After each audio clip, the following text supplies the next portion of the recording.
Bonjour à tous, amateurs d'histoires inspirantes et de parcours de vie hauts en couleurs. Aujourd'hui, nous allons explorer un personnage unique, une femme qui a brillé sur grand écran, une actrice talentueuse au cœur fort et à la vie riche en événements. Il s'agit de Clotilde Courreau, la princesse du cinéma français, qui a conquis le cœur du public par son talent et ses secrets mystérieux.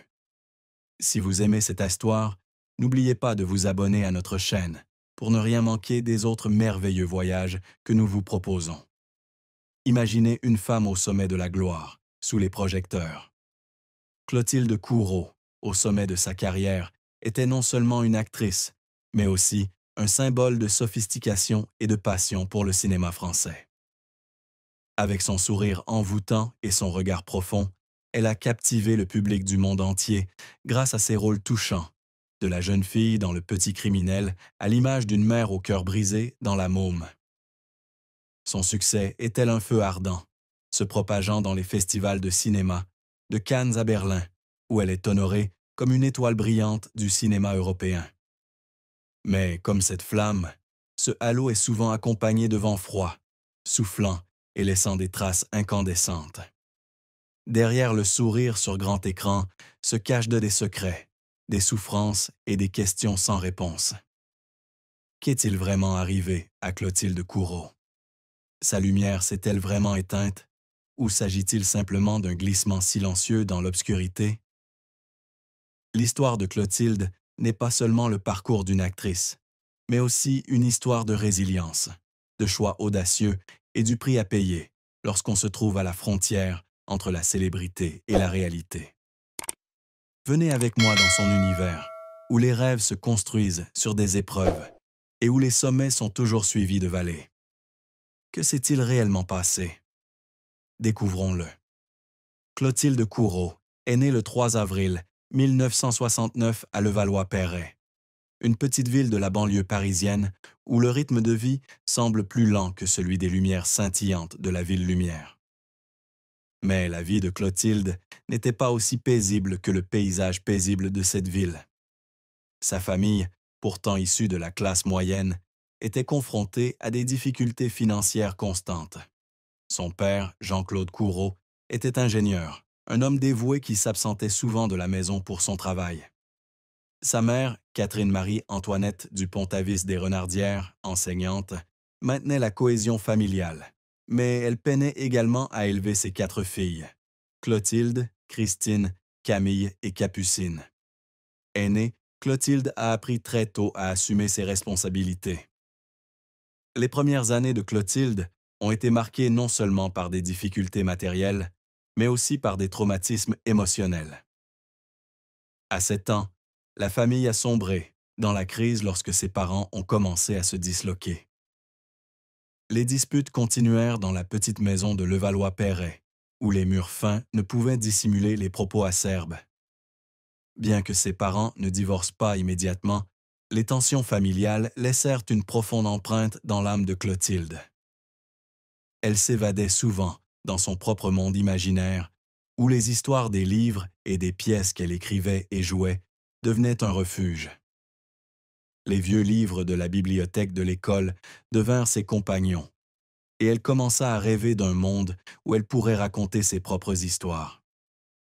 La vie devint encore plus difficile pour la famille Courreau lorsque son père perdit son emploi à la fin des années 1970. La famille fut contrainte de déménager dans des quartiers moins chers, vivant même un temps dans un petit appartement en banlieue parisienne. Clotilde, dès son plus jeune âge, comprit très tôt que pour subvenir aux besoins de sa famille, elle devrait être autonome. À 12 ans, elle commença à faire des petits boulots, de la livraison des journaux du matin à l'aide dans les commerces de proximité. Chaque franc gagné était une petite source de fierté, mais aussi un rappel des difficultés rencontrées par sa famille. De longues journées de travail et des études acharnées ont forgé en elle une volonté de faire, une résilience qui deviendrait plus tard le fondement de sa carrière. Mais Clotilde n'a pas toujours été forte.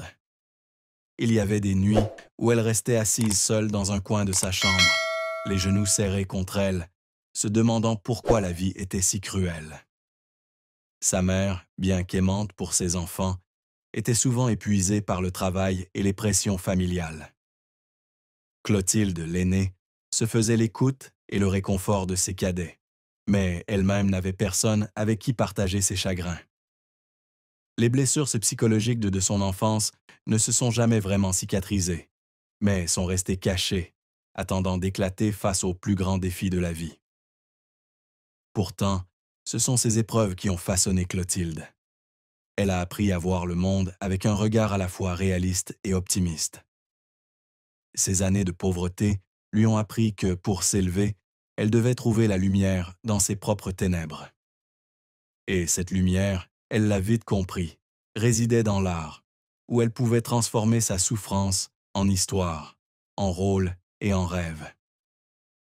Le chemin de Clotilde Courreau vers le cinéma n'a pas été semé d'embûches, mais une succession d'opportunités et une persévérance acharnée. À 16 ans, alors qu'elle étudiait à l'école de la Rue Blanche, une prestigieuse école d'art du spectacle à Paris, Clotilde était fascinée par la scène. Les répétitions, les leçons pour se mettre dans la peau d'un personnage et transmettre ses émotions étaient non seulement des leçons, mais aussi un moyen pour elle d'échapper à la réalité. Mais sa véritable chance est arrivée de manière inattendue, comme un rayon de soleil à travers les nuages sombres. En 1988, alors qu'elle n'avait que 19 ans, Clotilde se vit proposer un petit rôle dans une mini-série télévisée intitulée Civilisation. Ce rôle, bien que modeste, lui ouvrit les portes du monde du spectacle. Mais le moment qui changea réellement sa vie eut lieu en 1990, lorsque le réalisateur Jacques Doyon, grand nom du cinéma français, assista par hasard à l'une de ses prestations scéniques à l'école. Doyon, réputé pour son talent à repérer les jeunes talents, fut impressionné par la sincérité et l'intensité de l'interprétation de Clotilde. Il l'invita à auditionner pour le film Le Petit Criminel, une œuvre qui raconte l'histoire d'une jeune fille prise dans la spirale de la criminalité et de la pauvreté. Le rôle de Nathalie dans Le Petit Criminel représentait un défi de taille pour Clotilde, qui n'avait jamais joué au cinéma. Elle devait incarner un personnage complexe, à la fois naïf et fort, vulnérable et résilient. Les journées de tournage n'étaient pas faciles. Elle a dû travailler de longues heures sous la pression des lumières et des caméras, tout en devant composer avec les incertitudes d'une nouvelle actrice. Mais c'est l'honnêteté de son jeu, alliée à son expérience personnelle d'une enfance difficile, qui a permis à Clotilde de livrer une performance convaincante. Le film a non seulement été plébiscité par le public, mais a également valu à Clotilde une nomination au César du meilleur espoir féminin et au prix de la meilleure actrice aux European Film Awards en 1991. À 22 ans, elle était déjà une figure emblématique du cinéma français.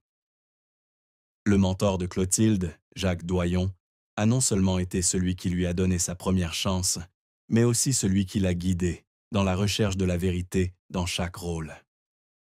Il lui a appris que jouer ne consiste pas seulement à exprimer des émotions, mais aussi à être fidèle à son personnage, afin que le public puisse ressentir les battements de cœur du personnage à travers chaque regard, chaque geste. Les conseils de Doyon ont guidé la carrière de Clotilde, l'aidant à surmonter les difficultés initiales, du manque de confiance en elle à la pression de faire ses preuves dans un milieu extrêmement compétitif. Mais le parcours de Clotilde n'a pas toujours été de tout repos. Après Le Petit Criminel, elle a reçu de nombreuses propositions de films, mais toutes ne lui convenaient pas. Elle a été refusée parce que son apparence n'était pas assez sexy, selon les critères de certains réalisateurs, où on lui a demandé d'adapter son style au marché. Ses critiques et ses pressions l'ont parfois fait douter d'elle-même. Cependant, c'est sa résilience, cultivée depuis l'enfance, qui l'a aidée à tenir bon. Elle a choisi de suivre sa propre voie en se concentrant sur des rôles profonds et porteurs d'histoire, plutôt que de courir après des rôles commerciaux uniquement pour la célébrité. C'est ce choix qui a façonné son jeu d'actrice unique, un style à la fois intense et subtil, intime et mystérieux. Les années 1990 et le début des années 2000 furent la période la plus brillante de la carrière de Clotilde Courreau. Après le succès du Petit criminel, elle continua d'apparaître dans des projets cinématographiques, petits et grands, du cinéma d'auteur aux films commerciaux à grand succès. L'une de ses plus grandes réussites fut son rôle de Solange dans Élisa, 1995. Ce film, avec de grandes stars comme Vanessa Paradis et Gérard Depardieu, fut non seulement un succès commercial, mais valut également à Clotilde 2 nominations au César, meilleur second rôle féminin et meilleur espoir féminin. Le rôle de Solange, jeune femme blessée mais résiliente, permit à Clotilde de révéler toute la palette de ses talents d'actrice, de sa fragilité à sa force intérieure. Le public ne voyait pas seulement un personnage à l'écran, mais ressentait une âme vivante, une histoire vraie. Ce qui rendait Clotilde unique, ce n'était pas seulement son talent d'actrice, mais aussi son style unique. Elle n'a jamais cherché à devenir une star au sens traditionnel du terme. Alors que nombre de ses contemporains recherchaient une image tape à l'œil, Clotilde choisissait une apparence simple et proche, tout en reflétant l'élégance typiquement française. Son sourire, à la fois chaleureux et mystérieux, devint sa marque de fabrique, captivant le public. Sa voix, douce mais puissante, était capable de transmettre les émotions les plus complexes, de la joie intense à la douleur profonde. Elle était également connue pour son sérieux, se préparant toujours soigneusement pour chaque rôle et n'hésitant pas à se lancer des défis dans des projets variés, du drame à la comédie noire, en passant par le théâtre. L'influence de Clotilde ne se limita pas au cinéma français. En 1998, elle fut nommée Étoile filante du cinéma européen par l'European Film Promotion, un titre décerné aux jeunes talents les plus prometteurs. Son rôle dans La Môme en 2007, où elle incarnait Annetta Gassion, la mère de la légendaire Édith Piaf, la propulsa au rang de célébrité mondiale. Le film fut non seulement un succès artistique, mais aussi un phénomène culturel, et l'interprétation de Clotilde fut saluée pour son authenticité et son intensité. Elle incarnait une mère à la fois aimante et tourmentée, et le public ne pouvait s'empêcher de compatir avec elle. Mais l'apogée de Clotilde ne se limitait pas aux récompenses et aux rôles. Elle devint un symbole d'indépendance et de liberté dans un milieu qui exigeait souvent des compromis. Elle refusa des rôles qui ne faisaient que mettre en valeur son apparence, choisissant plutôt des histoires significatives et des personnages profonds. Ce choix lui valut non seulement l'affection du public, mais aussi le respect de ses collègues. Elle est la preuve qu'une actrice peut réussir sans se perdre. Les projecteurs, autrefois étincelants pour Clotilde Courreau, se firent de plus en plus menaçants à mesure qu'elle entrait dans une nouvelle phase de sa vie. En 2003, lorsqu'elle épousa Emmanuel Philibert, prince de Venise et petit-fils du dernier roi d'Italie, le monde sembla ouvrir un nouveau chapitre de splendeur. La presse décrivit leur mariage comme un conte de fées moderne. Une actrice talentueuse, issue d'un milieu ouvrier, entrant dans la royauté dans une robe de mariée éblouissante, en l'église Santa Maria degli Angeli et dei Martiri à Rome. Mais derrière le glamour des photos de la une, des pressions invisibles commencèrent à peser sur elle. Clotilde, femme indépendante, s'était toujours enorgueillie d'avoir surmonté les difficultés de son enfance. Elle avait bâti une carrière fondée sur le talent et la résilience, et non sur un quelconque privilège. Cependant, son mariage avec Emmanuel la plaça dans une position qu'elle n'avait pas anticipée. Une icône royale, un titre qu'elle n'avait jamais vraiment convoité. Le public commença à la percevoir sous un nouveau jour, non plus comme une actrice talentueuse, mais comme Princesse Clotilde. Ce changement, tout en attirant l'attention, lui valut également de vives critiques. Certains anciens fans, qui l'avaient appréciée pour son intimité et son authenticité, commencèrent à se sentir distants, comme si elle avait quitté leur monde pour intégrer une classe sociale inaccessible. Des articles commencèrent à paraître, se demandant si Clotilde se vendait pour la célébrité, ou si elle appartenait véritablement au monde royal, avec ses règles et ses attentes. Dans l'industrie cinématographique, des changements apparurent également, subtils mais impitoyables. Clotilde constata que les réalisateurs qui l'avaient autrefois courtisée semblaient désormais hésitants à lui confier de grands projets. Certains estimaient que son image de princesse ne convenait plus aux rôles discrets dans lesquels elle excellait autrefois. Les rôles qu'on lui proposait étaient souvent des seconds rôles, pas assez importants pour lui permettre de mettre en valeur son talent. Elle sentit un subtil changement dans l'industrie, comme si elle était écartée de la scène qu'elle avait passé sa jeunesse à conquérir. Certains collègues, autrefois amis proches, commencèrent à prendre leur distance. Les invitations aux grands événements se firent plus rares et elle ne put s'empêcher de se demander s'il n'existait pas une exclusion silencieuse. Mais la plus grande pression ne venait pas seulement de l'extérieur. Le mariage de Clotilde, bien qu'ayant débuté par l'amour et la romance, se heurta aussi aux difficultés de la réalité. Emmanuel, figure royale, était souvent présent dans les médias italiens et européens, impliqué dans des œuvres caritatives et des activités commerciales. Sa vie, bien que mouvementée, entraîna Clotilde dans un monde dont elle se sentait étrangère. Les fêtes somptueuses, les rituels royaux et les attentes envers une princesse la contraignaient. Autrefois femme libre, vivant ses émotions et ses passions, elle devait désormais apprendre à se contrôler, à sourire lorsque la presse la questionnait avec curiosité sur sa vie privée. Les apparitions publiques d'Emmanuel étaient souvent analysées en détail par les médias, de sa tenue vestimentaire à sa façon de parler, et la moindre erreur pouvait faire la une des tabloïds. En 2004, lorsqu'elle tomba enceinte de son premier enfant, Vittoria, la pression s'accrut encore. La presse la suivait à la trace, lui demandant si elle renoncerait à la comédie pour se concentrer sur son rôle de mère et de princesse. Clotilde, qui refusait d'être définie par un titre, se sentait piégée. Elle aimait sa famille, mais elle aimait aussi la scène, le cinéma, le sentiment de vivre à travers les personnages qu'elle incarnait.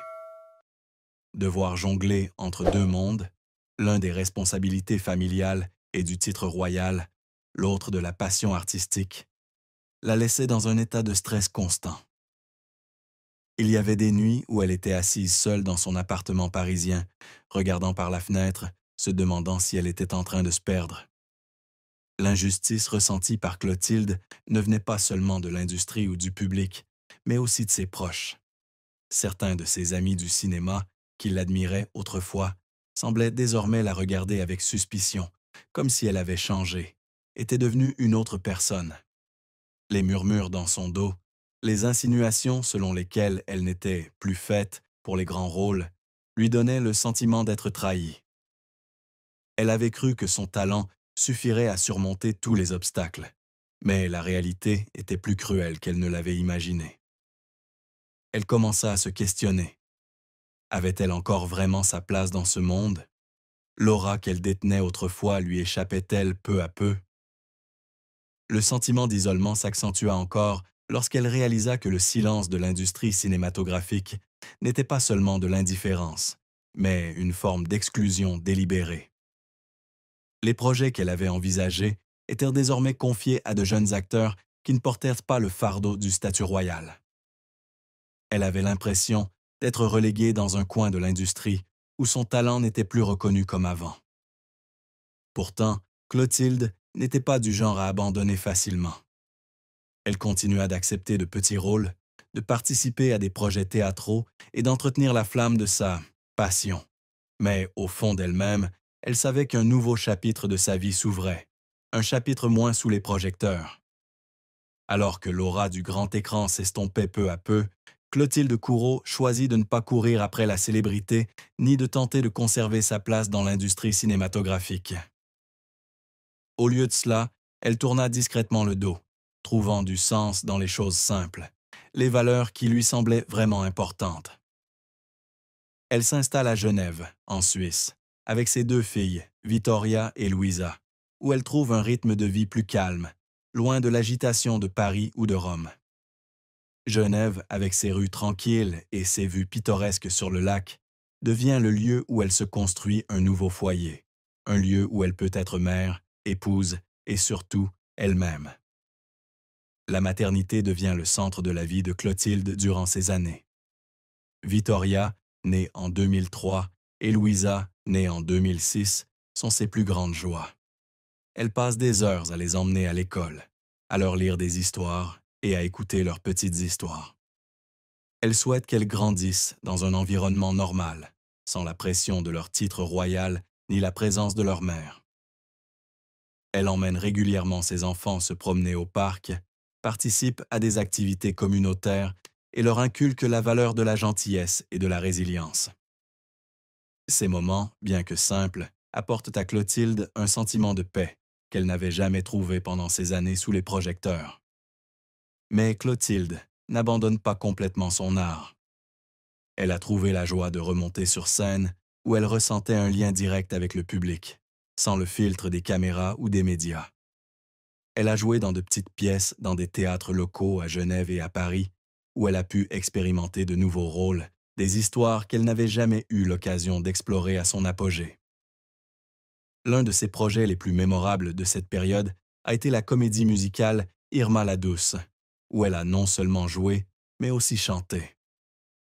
Bien qu'elle n'attire plus l'attention de millions de spectateurs, ses représentations lui ont donné un sentiment de liberté, le sentiment de pouvoir vivre sa passion. Hors scène, Clotilde a également commencé à explorer de nouvelles facettes d'elle-même. Elle s'est engagée dans des œuvres caritatives, devenant mécène de la Fondation pour la recherche médicale, un organisme français de recherche médicale. Elle a passé du temps à assister à des événements de collecte de fonds, à rencontrer des scientifiques et à écouter les témoignages de personnes luttant contre la maladie. Ces expériences lui ont fait prendre conscience qu'elle pouvait faire la différence, non pas en se tenant devant la caméra, mais en utilisant sa voix pour soutenir ceux qui en ont besoin. Elle a également rejoint le collectif 50-50, une organisation qui promeut l'égalité des sexes dans l'industrie cinématographique. Elle a participé à des débats, des campagnes et a même signé une lettre ouverte en 2023 avec 50 autres cinéastes appelant à un cessez-le-feu dans le conflit de Gaza.